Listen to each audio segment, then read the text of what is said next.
Hello, welcome to our December 2022 SIGGRAPH event. Yes, we have a live studio audience with us.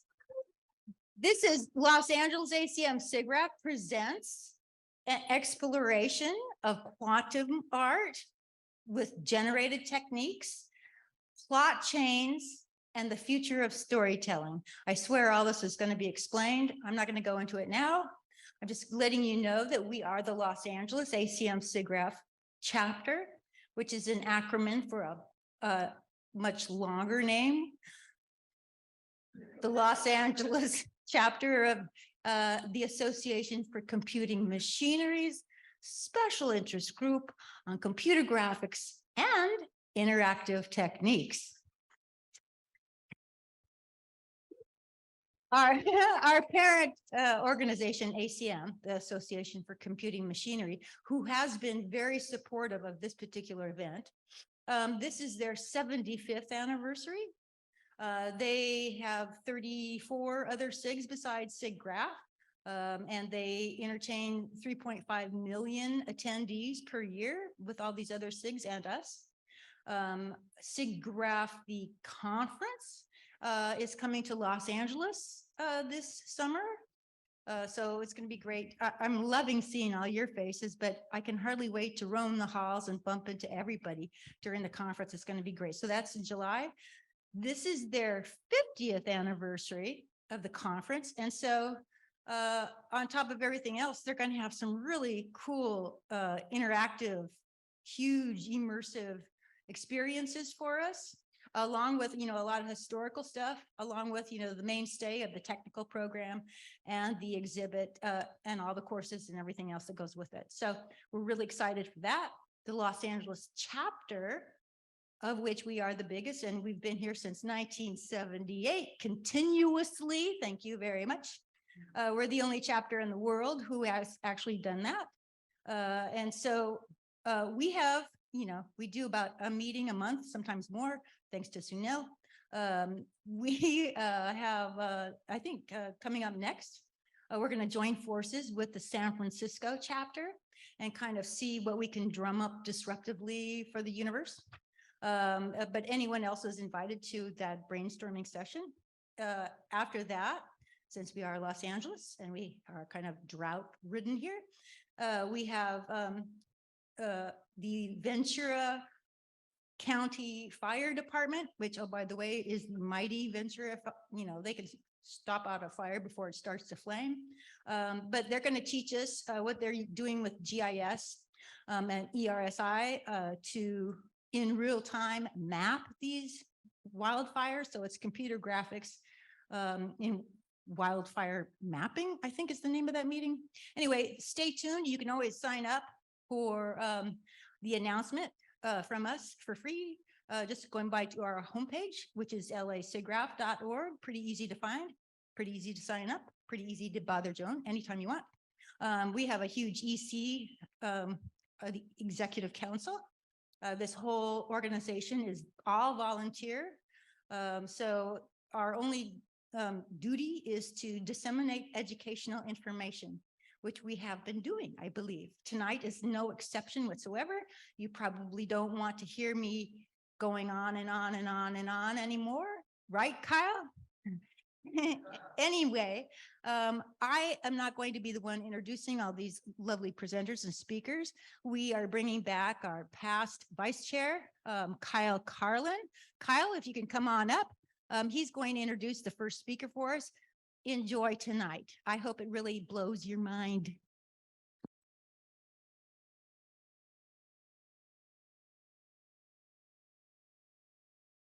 It's easier probably this way. Hello, everyone. My name is Kyle Carlin, and tonight we are going to be presenting John live. He is a creative technologist here at VIRTULARIUM Studio, a Hollow9 corporation. He has appeared in several previous LA SIGGRAPH events, including one at the LAX airport called Digital Public Art, the global chapters gathering for all of the chapters around the world. And now he is hosting the venue here at VIRTULARIUM Studios, an exploration for quantum art with generative techniques, plot chains, and the future of storytelling. John 9 will play his latest version of 2025, The History of the Future. The trilogy is an experiential, long-form narrative representing the future of storytelling. The transmedia format includes many different storytelling elements presented on a variety of media in both physical and virtual spaces. So he asked me to 2025, fill in. most people will live their I lives know it's entirely hard to online. tell since As I look complex exactly like him, but I'm avatars actually and an avatar with real artificial. virtual worlds, working, playing, and loving in elaborate 3D virtual environments, linked through the metaverse via a global quantum backbone operating at the speed of thought. John 9 is currently developing an immersive trilogy of 3 features using high-powered media servers and his own wall site, video wall programming language. He is mapping multiple streams of ultra-high def content onto a paranormic display matrix to tell stories in a new narrative format. It will also serve as a workshop and development lab for creatives and techs from around the world to develop and test new concepts in digital storytelling. Here he is now. Please welcome John 9. Welcome to my talk about PlotChains, a new way to think about creating narrative experiences in immersive environments. My name is John 9.1. John 9.0 is taking a nap right now, so he asked me to fill in. I know it's hard to tell since I look exactly like him, but I am actually an avatar with artificial intelligence. Before we get started, I want to thank everyone at SIGGRAPH and everyone else who is helping out tonight to make this evening possible. It's a great way to end the year with information, community, and fun. This is top secret, but I overheard John 9 talking about his plans for 2023 when there will be a new expanded VIRTULARIUM Studio here in El Segundo with a new virtual production stage and an expanded color bay. So this evening marks new beginnings and brings us to 2023 - a year of rejuvenation. Thank you all for joining us here at the VIRTULARIUM and wherever you may be in the world.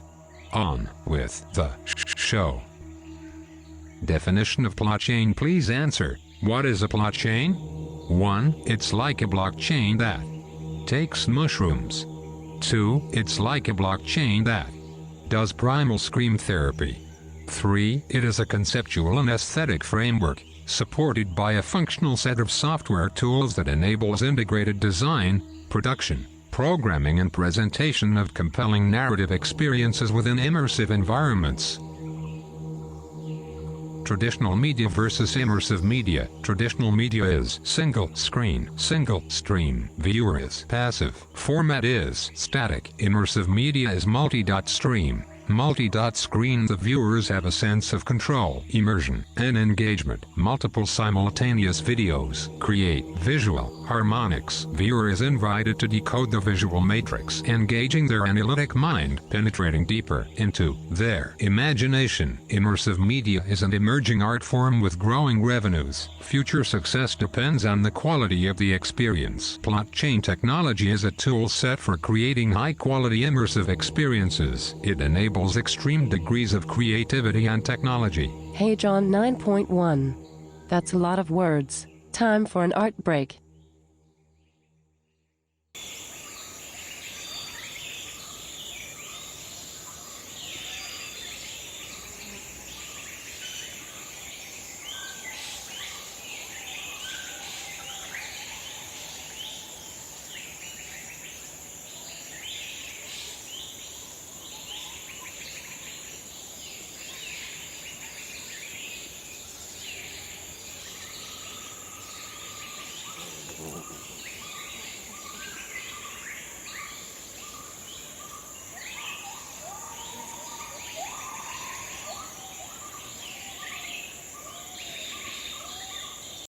PlotChain technology combines a programming language for mapping image streams onto multiple large-scale display systems with a functional plugin that enables the use of gaming computers as high-end media servers. PlotChain is completely scalable with distributed processing to facilitate the delivery of pixels to large display fields without latency issues. PlotChain servers are all programmed in renderless real-time. The creative process of mapping multi-stream imagery is fluid and dynamic. The author can change the mapping and see the results immediately. PlotChain software architecture includes 4 types of chains: input chains, process chains, output chains, and feedback chains. Connecting the chains to each other are links. Input chains are connected to process chains by source links. Process chains are connected to output chains by map links. Output chains are connected to feedback chains by feed links. Links contain information designed by the author that determines the complex mapping of multiple images onto multiple displays. Hey John 9.1. That's a lot of words. Time for an art break. Here is an excerpt of a new work by John 9.1 entitled Shattered. It explores the dynamics of couples and suggests the complex emotions that can underlie our most intimate relationships. Reality is what we don't see, and that's why we have art.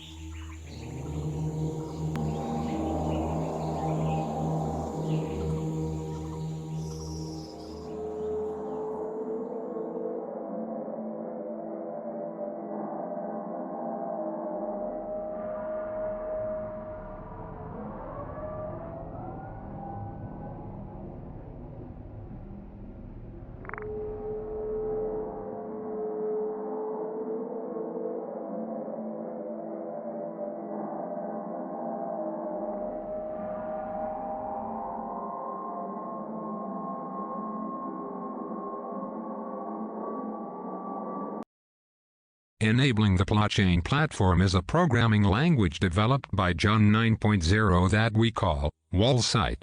It is a set of commands and functions that make it fast and easy to map multiple streams of video to multiple display areas and see the results in real time. Because it is real time, the author can create a feedback loop, changing the mapping over and over again until it becomes a very rich experience for the audience.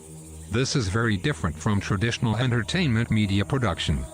The artist and the technology become partners, co-creating new forms of experience based on stories. The VIRTULARIUM is a venue that is designed for the PlotChain experience. It includes large-scale theaters with multi-stream, multi-screen technology. The first systems will be built using LCD technology, a physical video wall. Future systems will use passive stereoscopic LEDs.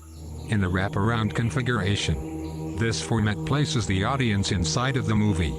The same technology can be used for advanced teleconferencing and information management.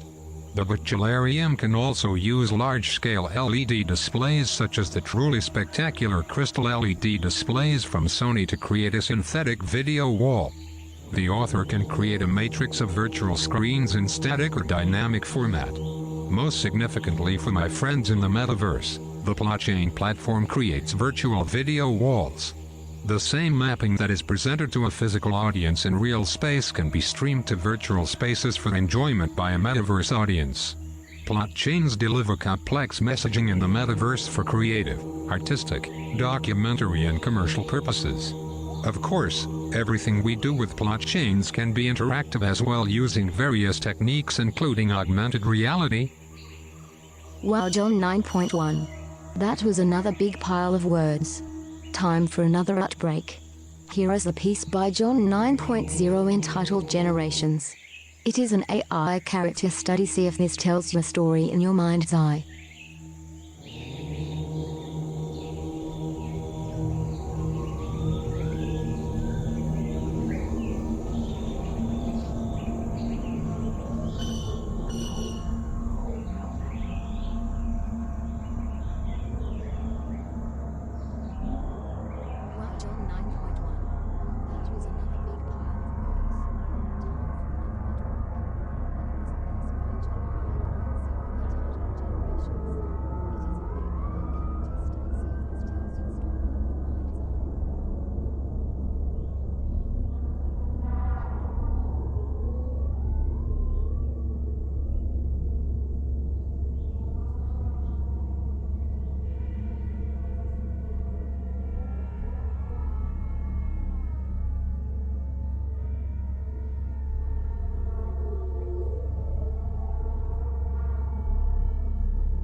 Hi, I am John 9.2. John 9.1 is having a problem with his differential.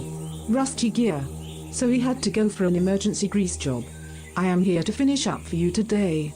There is so much more to talk about regarding PlotChains and the new forms of creative experience for the authors and the audience, and about the ever-evolving technology that makes it possible. Soon we will launch a new website, PlotChains.com, where we can continue to explore new forms of media, including narrative, programmable, immersive, and experiential, and share the tools and techniques to create a new world of narrative immersion. Blockchain media is the future media paradigm for entertainment and communications. That future is not very far away. I have a cousin who is a robot janitor at DARPA, and he says they have a quantum generator that speeds up time. A story for another day. Once again, please extend our gratitude to all those who made this evening possible. I'll be available at the after party for selfies for a while, then I will take off and return to my personal cloud. Cloud 9. Hello, everyone. Back again. Next up, we have Mark Chavez from the Media Art Nexus Studio. We present an exploration of quantum science with generative techniques. Mark Chavez has been working with his partner, Ina Conradi, creating content for a large-scale LED platform at Nanyang Technological University, Singapore for the past 5 years. This is where artists, scientists, and engineers meet, exchange ideas, and collaborate. Mark's presentation will elaborate on their creative research initiatives from artworks that inform the casual audience of aspects of quantum mechanics with cultural archetypes to innovate animated co-immersive spaces, which are viewed by thousands of people at the university daily. On Moirai, Thread of Life, they worked with theoretical quantum physicists and pre-visualized with AI this experimental animation in 2022. These most recent works explore the unique artistic potential of AI and machine learning, investigating how to apply this technique to the creative process for inspiration as a final medium of expression. This collaboration with machine learning facilities the creation of new landscapes where artists, poets, musicians, scientists, and philosophers can more easily actuate incredible imagery worlds. Mark's talk will discuss aspects of quantum mechanics with cultural archetypes to innovate animated co-immersive spaces. Here he is now. Please welcome Mark Chavez.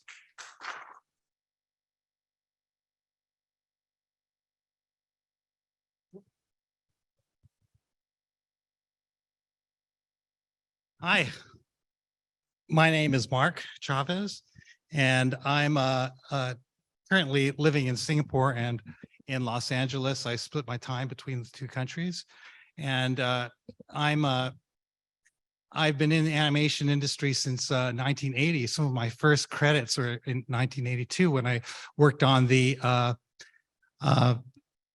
Ozzy Osbourne's Diary of a Madman tour. So I did the laser bat that Ozzy actually ate. It was all an optical illusion. He grabbed it and ate it, but it was laser, and he may have had a prop at some point, but that was kind of, so I've been doing this stuff for a long time. And the thing about working in animation is that you always have to keep up with stuff. Things are always constantly changing. And so I've decided, when I saw this new wave of AI animation coming up, that I'd give it a shot. So I started working with this stuff about 1.5 years ago. And the first piece I want to show you is called Mitla Underground. Now, the reason I made this was because I traveled to Teotihuacan, and I had met this guy, Sergio Gomez Chavez, who granted me permission to go down into this tunnel that goes beneath the Temple of the Plumed Serpent. And the feelings and things that I experienced there, I tried to express in this piece, which covers this new finding in Mitla. It's Mitla, and Mitla means underworld. So it's Mitla pipe to underworld. So could we play the video, please?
Hi. So that film was kind of a very emotional piece, you know, after having gone to, underneath the, Temple of the Plume Serpent and, this Mexico thing. It was very nice to go back to it. Kind of reminds me of my first film that I made was Omiotl, which, which was projected on the side of the federal building during the Olympics. So it's kind of a callback, and I'm revisiting some of that iconography. But also what I'm really interested in, and what my talk is about, and I wish my partner Ina could be with me, but unfortunately she had a family emergency. We're looking now heavily at theoretical physics, quantum physics actually, and we found this kind of method of explaining it by through graphics. And the first film we made was called Quantum Logos, that we'll show after this film. But this film, Moi Rai, Thread of Life, I'm going to premiere here, and I'll stay quiet through the whole film. It's expresses it's an imagery that explores quantum theory, but we studied it. We had a collaborator, Rainier Dumke, who's a Nobel Prize winning physicist. I believe he's Nobel Prize in Singapore at Nanyang Technological University. So he was a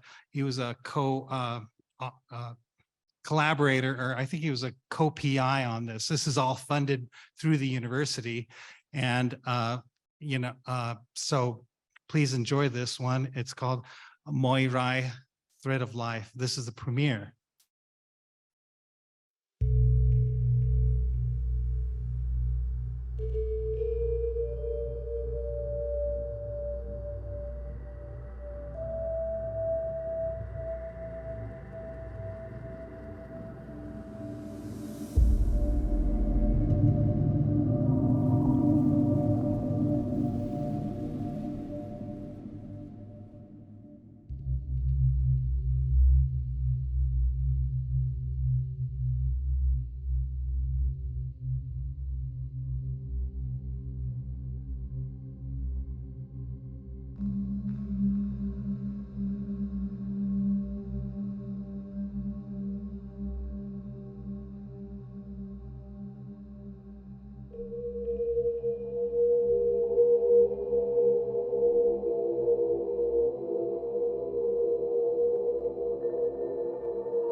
so that film was partially done using pre-visualization with AI. Some of the really wild shots, like the shot where the girl is, they're twisting in fabric, those were inspired by that. Actually, we have a making of film that we can play next that I can talk over as we go through it. But, so this is informed by AI, and also the queries that we used were on some of the inspirational shots. And I had been doing a number of inspirational AI generate images with using luchadoras and AI, or can luchadoras surf quantum waves and gravity waves or that kind of stuff. So I was messing around with a lot of that stuff. So this is a making of that. We have this great team in Singapore that I moved out there to set up an art school, and these are some storyboards from it. And various color palettes. So these are our ex-students, but they've since, 15 years later, we've stayed 10 to 15 years later, we've stayed very good friends, and we've actually done, I believe, 3 films with them, 3 independent films. So we raise the money through the university, and then the university gives us, lets us spend it how we want. And in this case, we spent it with them. And it was during COVID. It was a really difficult time because my wife got really sick. She got a form of cancer. It was curable. Fortunately, she made it through. And now we're looking for the next chapter of work that we're going to do. But this is, again, we were working closely with physicists, and closely, and the style of work we do with our animators is very back and forth. We give them, of course, a storyboard, and then they come back with ideas, and we go back and forth. It's very, very much a respectful collaboration with them. We're not just telling them, no, you got to make this, you got to stick to that, because there is, it is Singapore, and there is a lot of work that comes out from overseas, and that's imposed upon them. They must do things in particular ways. So that's Crave Effects. And then the school that we set up was School of Art, Design, and Media. And then, of course, thank you to the Ministry of Education in Singapore for supporting this project. We're hoping to get, even more money for another project or many new projects. So the reason that we had gone into this kind of approach was because earlier on, when I was, very gratefully, an artist in residence here in Los Angeles at UCLA with a speaker that'll appear a little bit later, Victoria Vesna, and her Art and Science Center. She was very gracious, her and her husband, Jim Gawelski. I always mess up the name, I'm sorry, Jim. They invited us in. He's a quantum, he's a scientist in the, his daughter's here, nanotechnology. And he's really a top level, emeritus, and really at the top of his game, as is Victoria. And so they introduced me to all these really wonderful people. And, I went to these great lectures, and I was very inspired to make the next piece that you're going to see, which this piece, it's Quantum Logos Vision Serpent, is inspired by research I did on the use of ethnogens.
If you took the top quarter off, the lower quarter off, and then I put it on this wall that we have in Singapore. It's called the Media Art Nexus wall screen.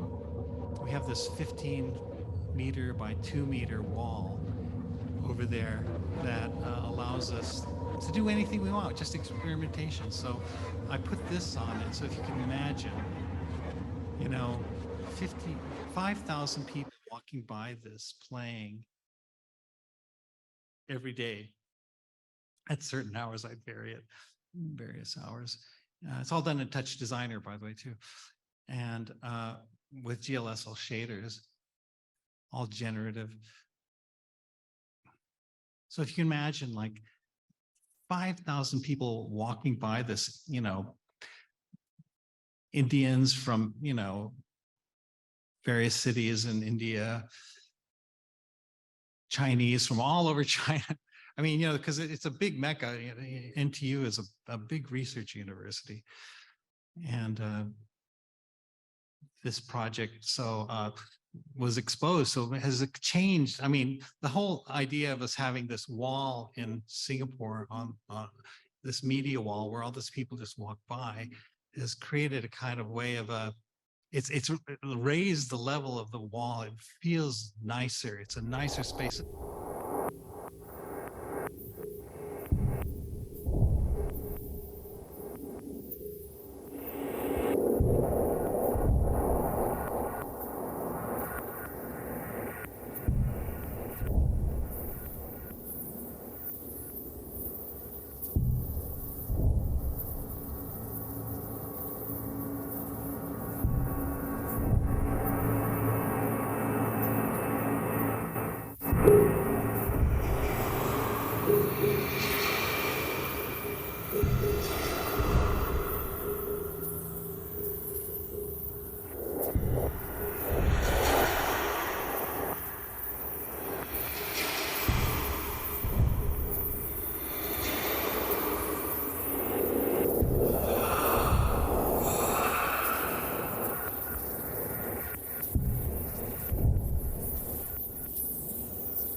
recently, the work that I've been exploring is machine learning generated or image search engine generated artworks, because the places they open up, the things I've been using as a prompt call a Jaina or Mayan figurines, which are these little clay puppets that they found in this Campeche region of island off of it was a burial site for the Mayans.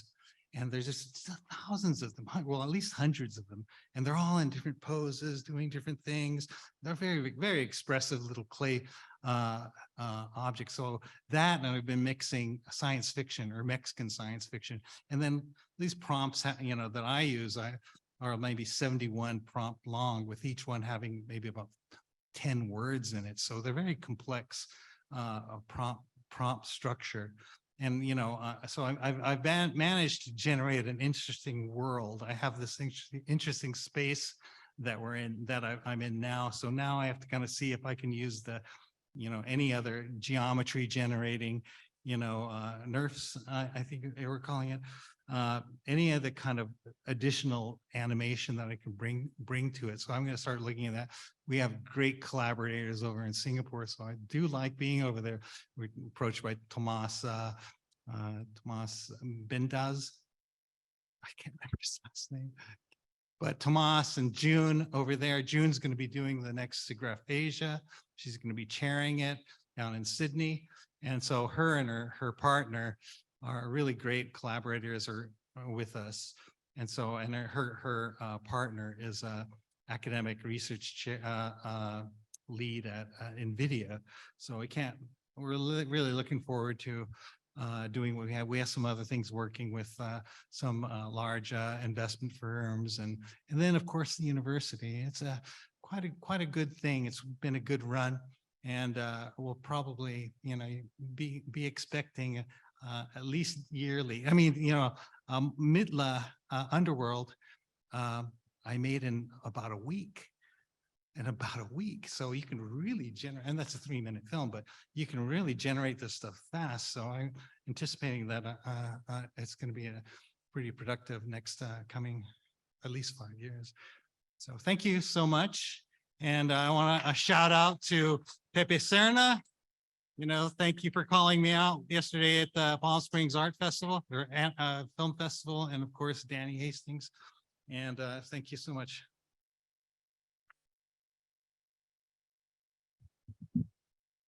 How's it going, everybody? That was an amazing performance from Mark Chavez. And so next up, we have Austin Blaisdell. We'll discuss the philosophy and impact around using AI as a tool set. He will present various examples of turning 2D imagery into 3D assets and using a plethora of different softwares available. He will discuss the incredible use cases and the importance as well as potential dangers of this technology. And finally, we'll show a 3-minute short film directed by himself. All pieces in this film were designed using his unique design pipeline. Austin is a design strategist, director, and developer who uses AI technologies, 3D design solutions, AR, VR, and the entire digital universe to project visions into real life. With a focus in world building, visual direction, and design solutions spanning various international projects. He employs sound design systems and strategies within the frameworks of innovative digital tools of various magnitudes in order to create innovative change and shape ideas from concept to real life. Working across several industries between the world of high fashion, architecture, and technology, to large-scale developments of super cities and immersive content. He is passionate about the equilibrium of humanism, nature, and technology, while pushing the world forward by bridging the gap between the digital and physical world of technology, interactive design, and art. Here he is now. Please welcome Austin Blaisdell. Please take it away, Austin. My name's Austin. I'm going to be discussing some philosophy around AI and how it is becoming such a prevalent form of art as well as design systems. I work in 2D and 3D processes, and my 3D design pipeline is something that I've been developing now for about 7 or 8 years. From concept, bringing concepts from the ideas to real life. And 3D has been an infinite space, an infinite tool space, virtual space, which we're no longer confined by the boundaries of reality. At one point, we were creating buildings and cities, and we were confined to these small spaces. And now with virtual space and virtual thinking, we're able to extract outside of those boundaries. And there's been so many amazing tools to make those boundaries breakable. And these concepts that we're able to bring to life, it really goes back to the initial stages of, being dreamers. And that's what we all are at the end of the day. When we go to sleep at night, there's some dreams that we wake up from and want to go back into. That's something I've experienced throughout my entire life, and bringing those dreams into reality, from concept to physical things, has been a huge passion of mine. There's also nightmares. So sometimes there's a bit of duality that we experience in the creation process.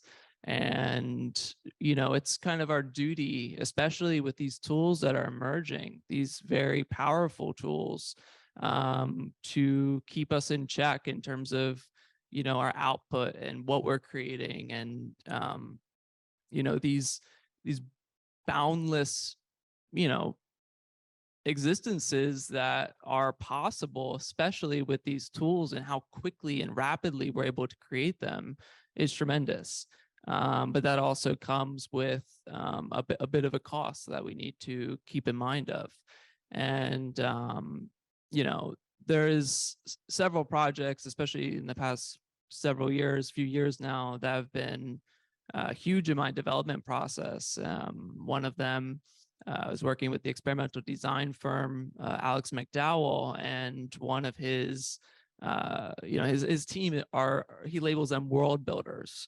And that is something that resonates with me entirely. And that world building process that he has built out is a very rigid one, from start to finish. He's got several design principles that he implements into that design process. However, when it comes to actually producing those things into real life, that design process has been laid out. And that's something that, I'll forever carry with me after working on a few different projects with him.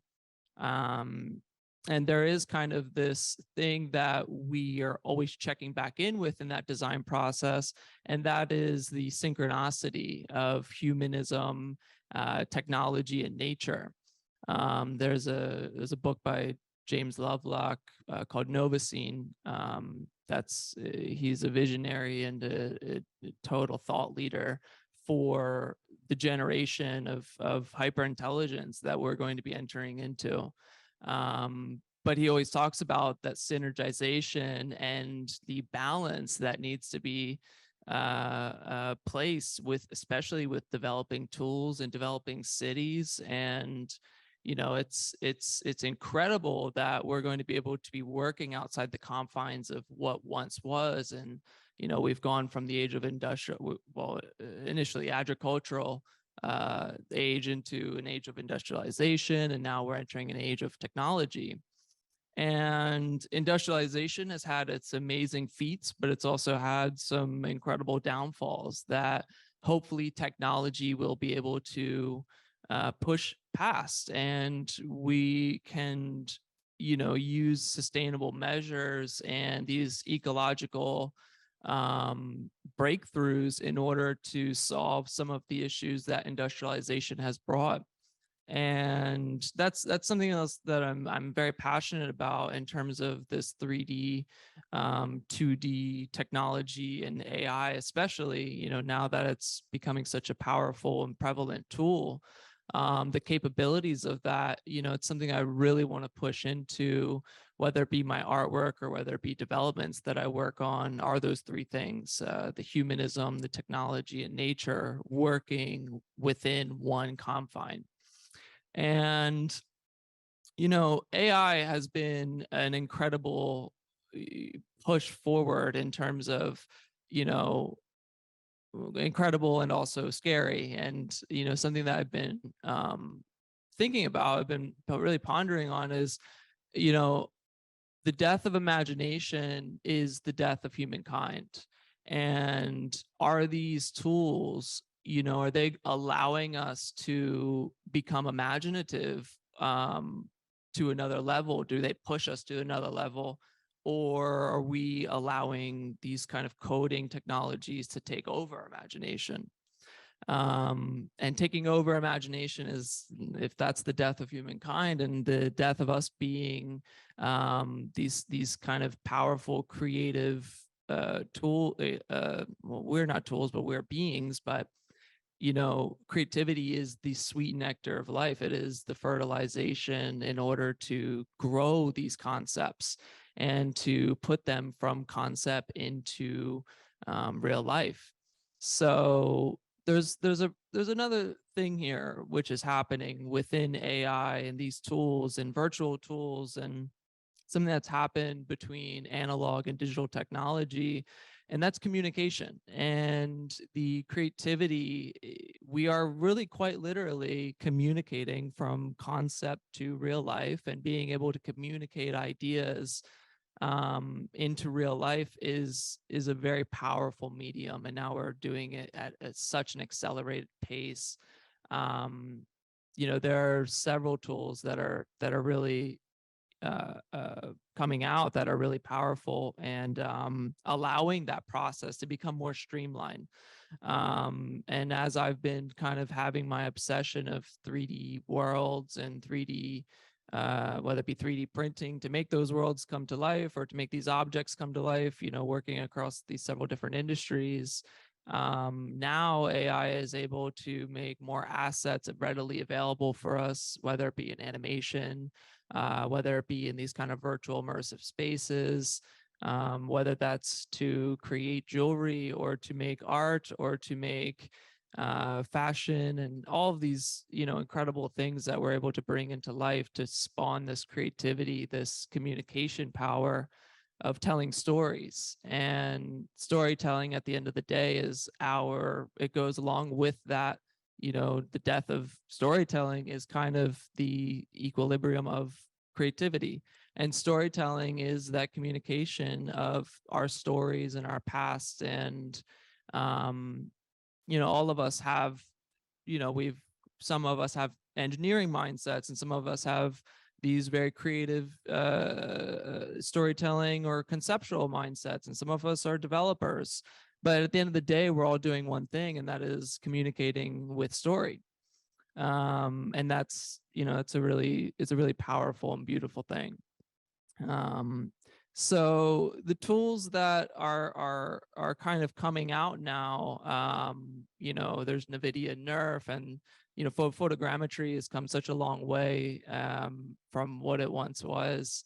Now we're able to, with several sets of images, we're able to create 3D models and 3D assets. And it's getting to the point now where we're doing character design, and we're doing it with AI imagery, that's done whether through Stable Diffusion or Midjourney or whatever your pipeline is. There's so many incredible tools out there to create imagery now. And now we're just creating different angles of those images and using these tools in order to make them 3D assets, which is incredibly powerful. I mean, we have been, going through the stage of 3D design and animation, which has been kind of a grueling process. In the 90s is using this hardware, which now seems so archaic to us, to now being able to push boundaries with the incredible hardware that's available to us from, granted, microchips are having shortages, but besides that, we're able to, buy a computer processing unit and graphic processing unit and create incredible imagery at incredible fidelity. And 3D assets have been a struggle to make. I mean, there's an incredibly intimidating process of modeling, which is one of those boundaries which is now able to be broken in this sort of streamlined way. And that's the amazing thing about generative modeling versus like destructive modeling. Generative modeling allows us to very quickly create these incredible structures with very strange dimensions that kind of feel like they're breaking the boundaries of physics, which is amazing. So now that we have these incredible AI tools of imagery that we're almost collaborating with technology. We are using the database that we have created in the past 20 plus years and collaborating with this almost new species. And the technology it's almost its own family that we have spawned. The computer was the initial being. It's got a RAM of memory. It's got a screen for sight. I mean, we're reincarnating our senses with these devices, which is a very strange thing to think about because we are human beings and there is this primordial nature that we have. But these things that we're creating, these technologies that we're creating, they are kind of beings that we are reincarnating and different pieces of ourselves and different automation processes. And, we've been doing that with coding for years now, but now coding is taking its form into all these, generative modeling or creating AI art. So, now we're at a point where making models is not, it's not a grueling process. It's a lot simpler. And being able to do that with a several set of 10 to 30 images with something like NVIDIA Nerf or Instant Nerf or even some of the photogrammetry that they've been working on. I know that there's some Facebook or Meta now has been doing some pushes toward their own AI system and Google as well. So everybody's putting their hands into this pot to create these sort of, pushing forward these boundaries of technology of what's possible. And it's definitely an exciting time, but like I said, it's got its own duality. So keeping us in check and keeping those three pillars, the technology, humanism, and nature is incredibly important.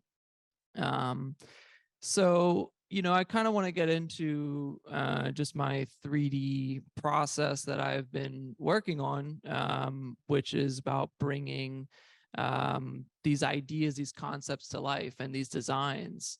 And, I worked in Paris for a fashion house for many years when I was in my early 20s, and they're very bureaucratic about the way that they design fashion, which is obviously incredible. It's so cut and clean and necessary to keep things, it's a rigid process. And when I was exploring and experimenting with 3D design, it was, not something that was taken nicely.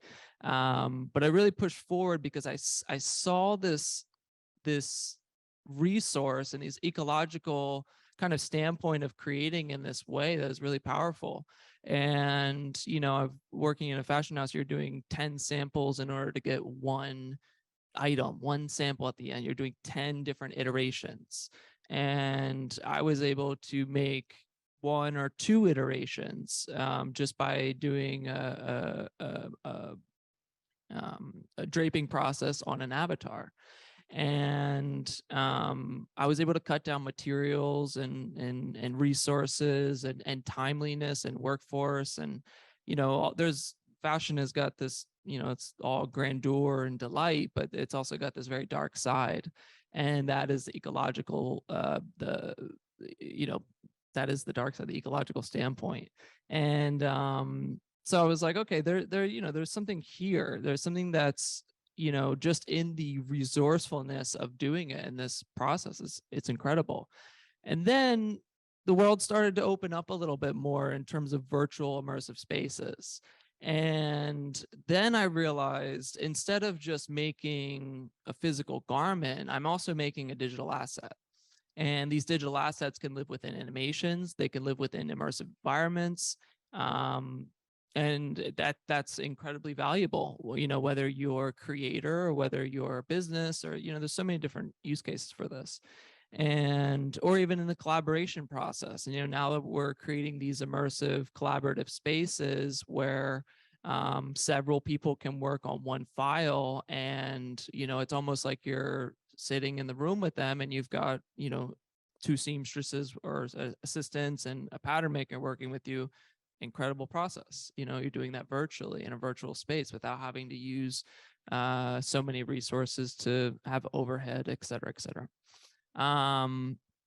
So then, as I was spanning out and I started working in architecture, but I was working in a museum in Beijing, and I was realizing, like, why are we doing these really archaic drawings that it just didn't make sense. I was like, why don't we just, obviously architecture has been using 3D design as a pillar and BIM 4D design programs to make these ideas come to life and to standardize the life span of these buildings.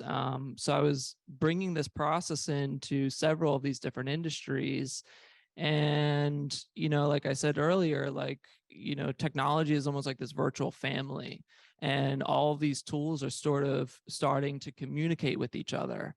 And even 2D drawings have been communicating with digital drawings, and digital drawings are communicating with 3D assets, and 3D assets are now communicating with AI.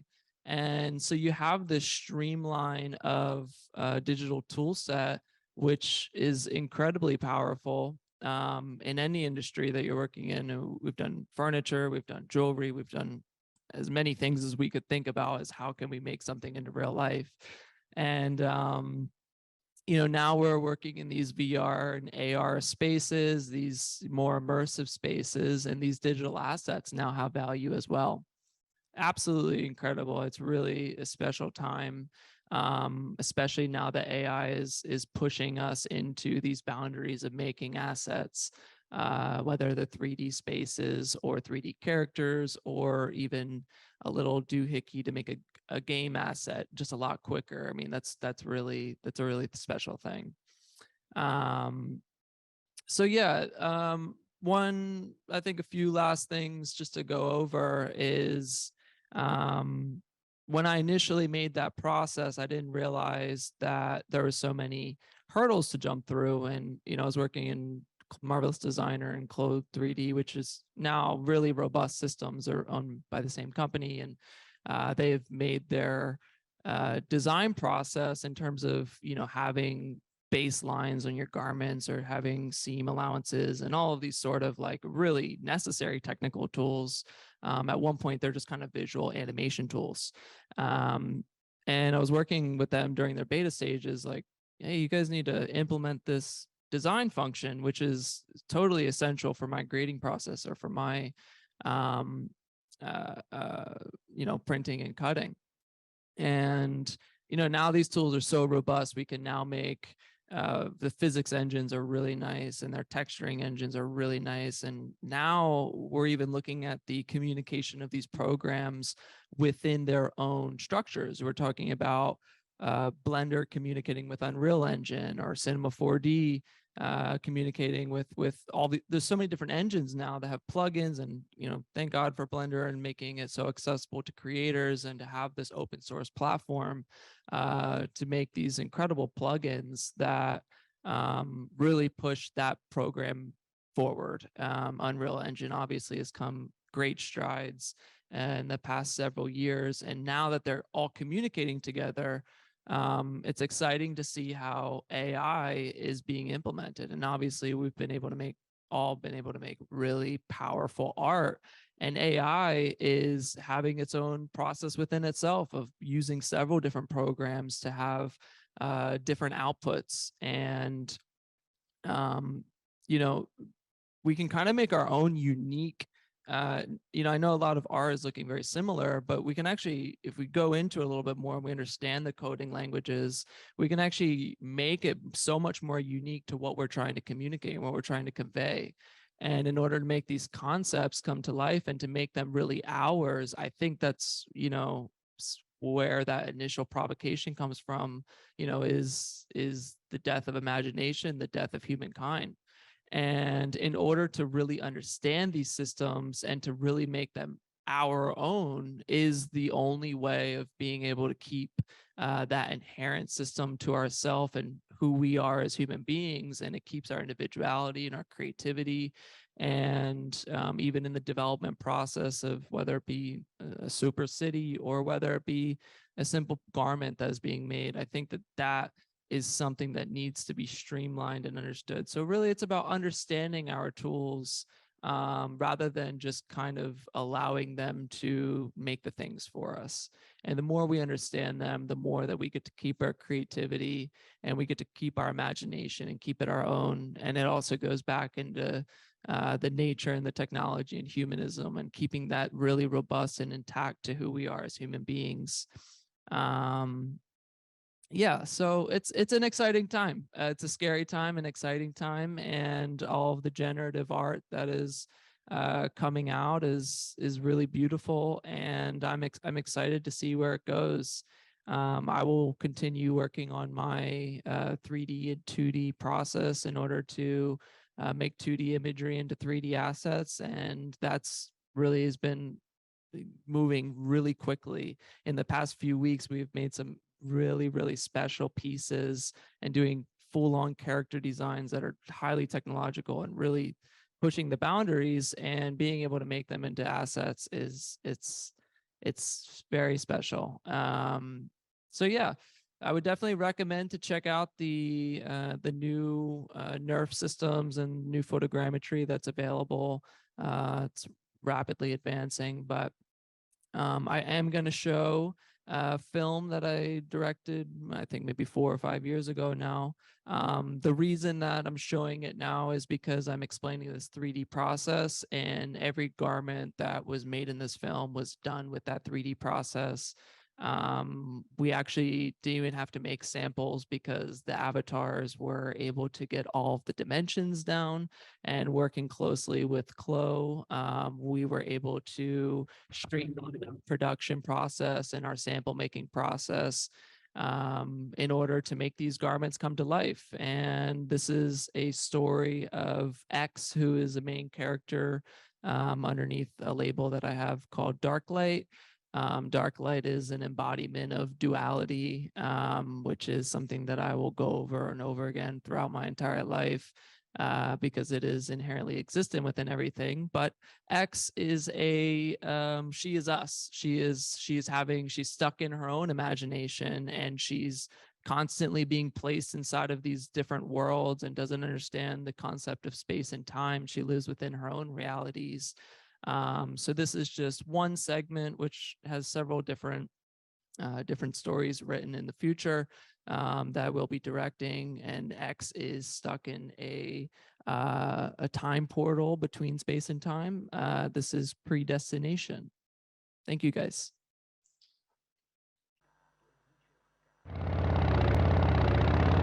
Do you believe in dark or light, good or bad, alpha or omega?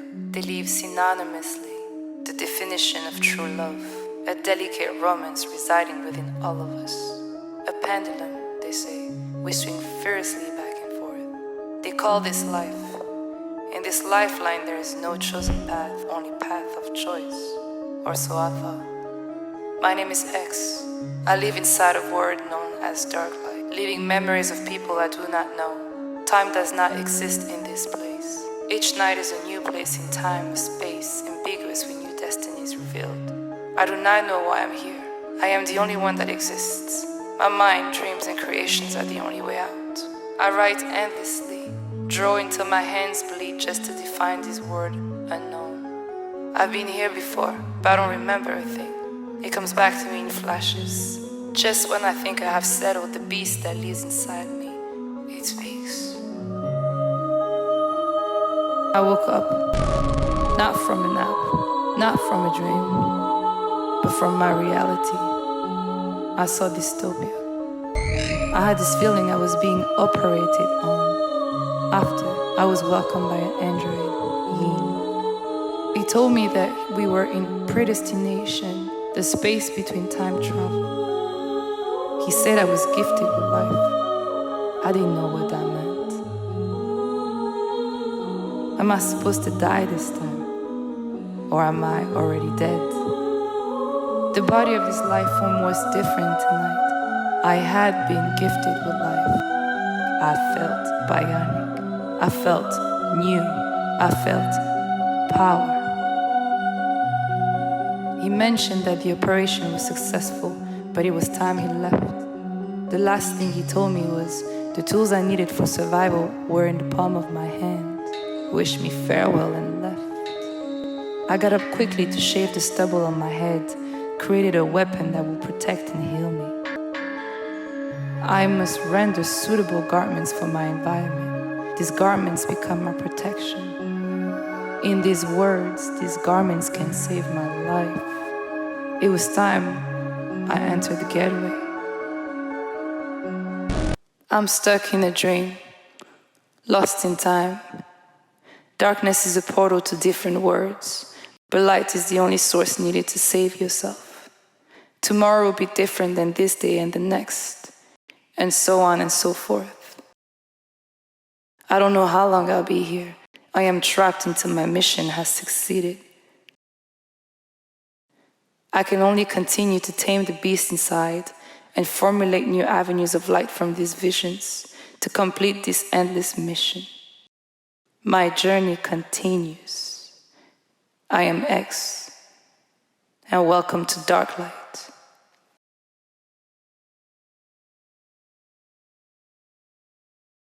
I just want to touch on one last thing that goes into this, but it's also something I kind of slightly forgot to mention, but it's really critically important. And that's artisanal crafts. And, in this, it's kind of this mixed medium of, traditional artisan creation, but also done in this virtual process. And I think something that AI is presenting to us is a new type of artisan. And that's something that, Alex McDowell and his process of world building has really made it clear to me. And that world builders are the new artisan. And with all these tools to our disposal of making virtual worlds and these concepts to real life, using these virtual tools, there is kind of a new dawn of creation upon us, and that is world building, and that's mixing all these different mediums. And I don't think that I think forever we'll revere the true artisans of their craft, to somebody that sits on a jewelry maker that sits on their bench for 50 years and really masters what they do. But I think now we have this kind of new artisan, which is mixing these several different mediums together in order to create something of their own, and being able to do it in physical and virtual space. Besides that, I really thank you, SIGGRAPH, for having me. John 9, your space is incredible as always. And thank you, guys. It was incredible, Austin. Good job. So next up, we have Victoria Vesna. She will join us in a virtual space. For this event, we'll lead the audience on site and online simultaneously in a hybrid collective meditation. Alien Stardust, Signal to Noise, is a multimedia project that explores the dust from meteorites through sound, augmented reality, AR, online meditation, and installation.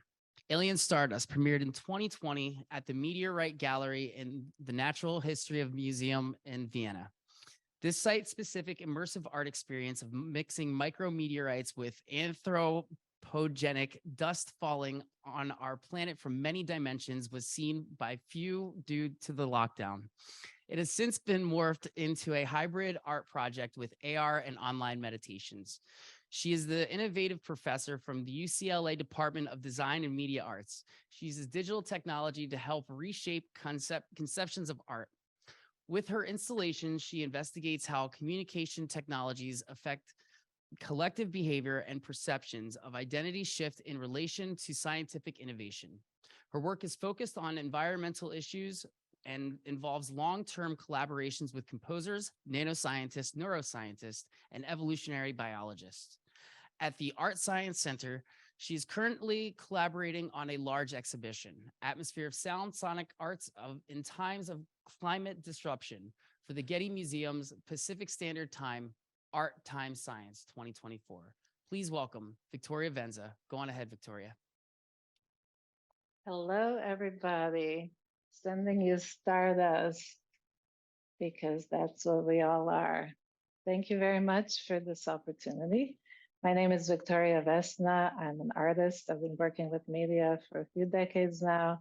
And I also teach at UCLA, where I lead UCLA Art Science Center. I would like to give you a little bit of a background for the piece that I'm going to present to you, and you will end with a 4-minute meditation, Alien Stardust Signal to Noise. So let me share the screen, and here we are. Just 1 second.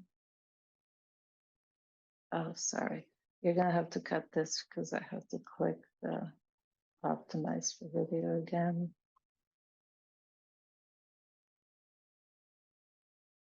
And full screen.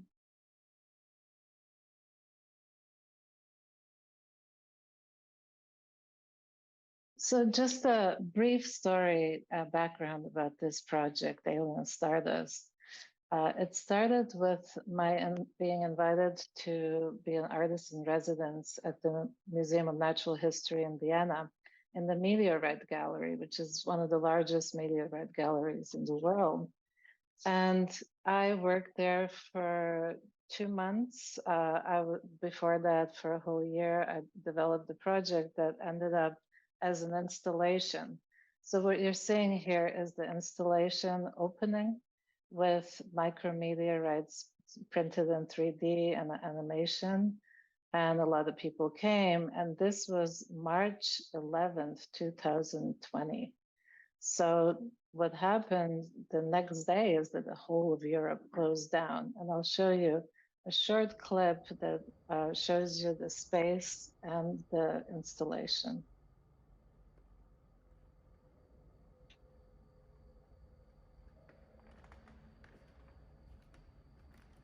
You're hearing creaking on the floor because there was no one there. The museum was closed. The city was closed. The pandemic closures started on the first day of the exhibition.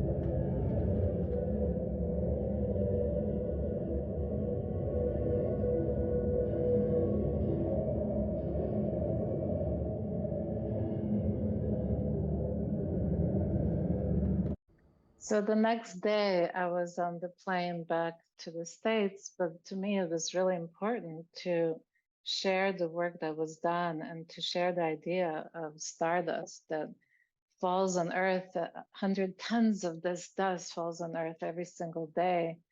And a little bit of background too, I spent time at the École Polytechnique in Paris researching about dust and dust research. I was looking for dust and micrometeorites in particular. So the thing about micrometeorites is that they're obscured by the pollution dust. So when you go and look under the microscope, 1 out of 1,000 pieces will be from outer space, even from a different solar system. And here's a group from ArtSci Center looking at the dust at the California Nanosystems Institute and Jimjevsky's lab. And this is Tracy Drain at NASA, who also gave me a lot of background about dust and space dust. Frank Molina, of course, started some work there. I wanted to connect it to not only the environmental issues, but also the pandemic, because dust knows no borders, and a lot of bacteria and viruses travel on dust and go around the planet. What you see here is us looking for dust on the roof of the Natural History Museum in Vienna. And this is Ludovic Ferrier, who's a geologist. And here's the magnet, which is a way to pick up dust. And the magnetic particles usually come from space. So that's one way to try to find the stardust. And upstairs in their lab, we found in Vienna that stardust, we didn't find any stardust, I should say, but we found dust from Sahara. We found microplastic, animal hair, lychees, all kinds of particles, and that little red dot is a microplastic. And the project idea is I asked the geologist, Dr. Christian Koveril, who was the director of the museum at that time, to identify 7 meteorites that have an interesting story behind them. So here you see Africa, the meteorite that fell in Africa from Mars. From Europe, Chelyabinsk in Russia, that's a chondrite. In China, there's a Fukong meteorite, and this is going to be presented in Shanghai in the next couple of weeks. We're going to throw a Fukong palisite into China. In Australia, we have the Henbury, USA, Canon Diablo, and South America, Campo de Cielo, which also was a meditation with Clarissa Ribeiro from Brazil. We did a meditation around the Amazon and Campo de Cielo.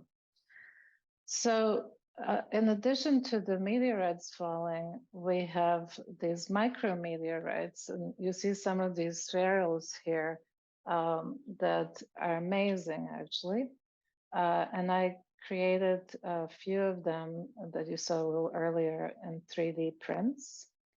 And these are the other particles. So every continent has dust that falls from the meteorite, but also particles that are pollution from us, from human-created pollution. So one of the really, really important things about this project is the sound. And what I'll show you now is the layers of sound that audiences experience when they're viewing these animations that are incredible and created by Deborah Isaac and Ali Joteva. You're actually pulled in by the sound. Some of the sound was collected from the top of the museum, where they have a receiver that goes into France looking for meteorites. And you can see this here. This was in real time at the Museum of Natural History. And then we had some of the data coming in from Mars and sonification from the sun. And here's the group of us working together. So what happened is, during the pandemic, we started developing ways to work from a distance. So you're seeing here Paul Geluso, who's based in New York and works in immersive sound. Then you see John Bremley, who is a sound artist and teaches and does amazing work. Rhiannon Catalyst, who's an incredible singer, Anna Naher from Poland, who she was actually beaming in from Poland, Rhiannon and Paul from New York, Ellie Zhotova and Deborah did the animation. And then we had students, Ivana and Clinton and Zainab, who participated. Sound is critical in this project and in my work in general. Even though I create eye candy and we do amazing animations for this project in particular, it is the sound that gives the real depth and that creates the meditations that became part of it. So here what you see was what John Brumley did in real time using data from COVID, data that was coming in real time.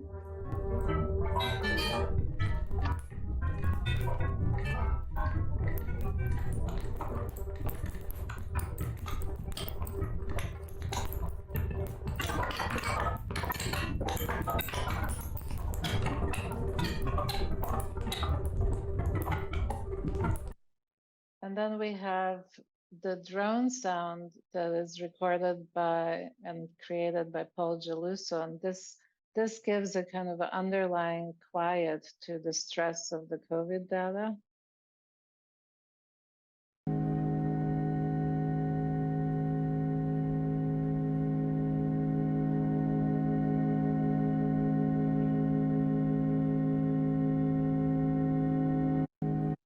We have singing by Rian Catalyst and Anna Naher, so voice, including my voice.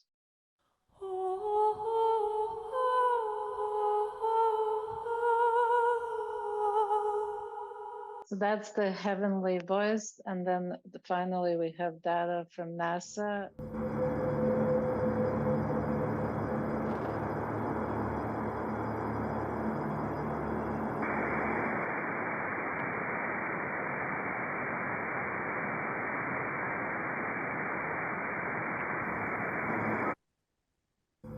And what we recorded during a performance at the Integratron in Landers in the desert at the Integratron was these bowls. So you actually have a different tone for each of the continents of the bowls too.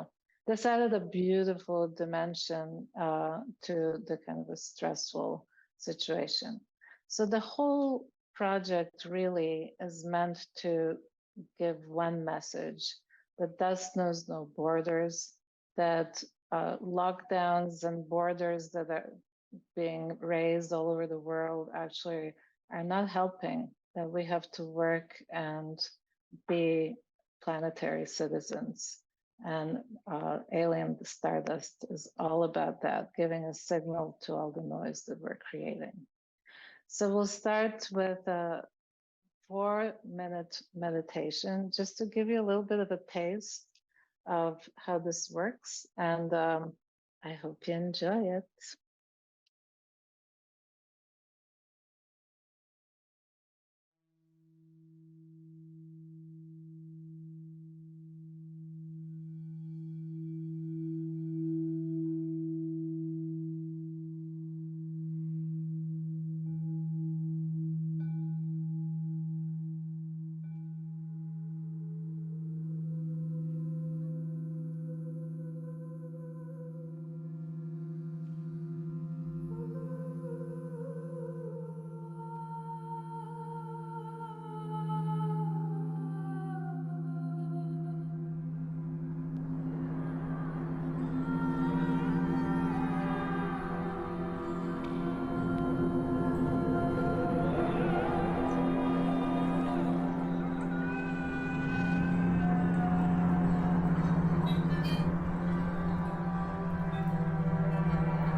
So I hope you enjoyed that. This is a different type of a meditation in the sense that it's eyes wide open.